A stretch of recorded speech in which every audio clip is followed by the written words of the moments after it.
Ni Kishapu mkoani Shinyanga, sehemu ya zoezi la ulipaji fidia kwa wananchi waliopisha ujenzi wa njia ya umeme katika mradi wa reli ya kiwango cha SGR kutoka Mwanza hadi Isaka.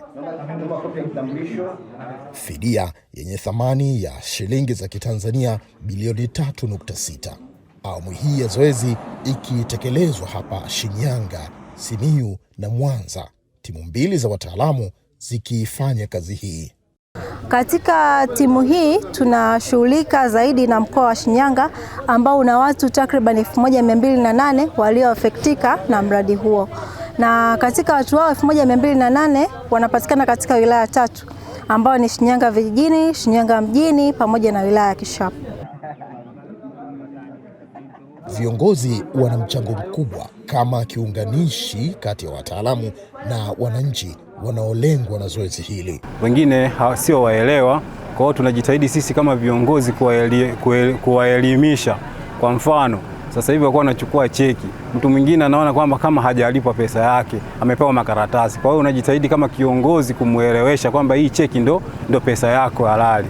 Na ni kwa sababu hii wataalamu kutoka shirika la Reli Tanzania wanakiri kuwa utekelezaji wa zoezi umerahisishwa zaidi. Kwa kweli zoezi linaenda vizuri sana, viongozi wanatoa ushirikiano wa kutosha na wananchi pia tunashirikiana nao kwa karibu sana.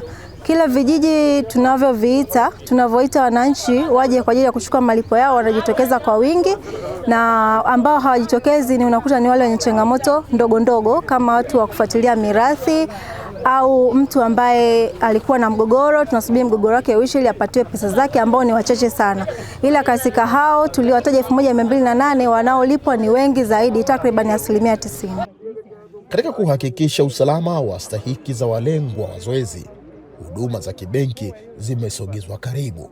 Wananchi wanaeleza kuwa hii imeleta nafuu kubwa kwao, kwamba imetusaidia kwa sababu gharama tu za kwenda kuzifuatilia hizo hela ingekuwa gharama kubwa, labda hata 30,000 vile. Nipo salama kwa sababu mtu hawezi akanikuta sehemu na nani, kwa sababu hela ipo kwenye akaunti. Kwa hiyo hapo ni moja wapo ya kuwa sisi ni salama kabisa na kile ambacho tumelipwa hapa. Zoezi hili lililoanza mapema mwezi Januari linalenga zaidi ya wanufaika 2,000 wa mradi, ikiwa ni hatua muhimu katika ujenzi wa njia ya msongo mkubwa wa umeme itakayounganisha reli ya kisasa na gridi ya taifa.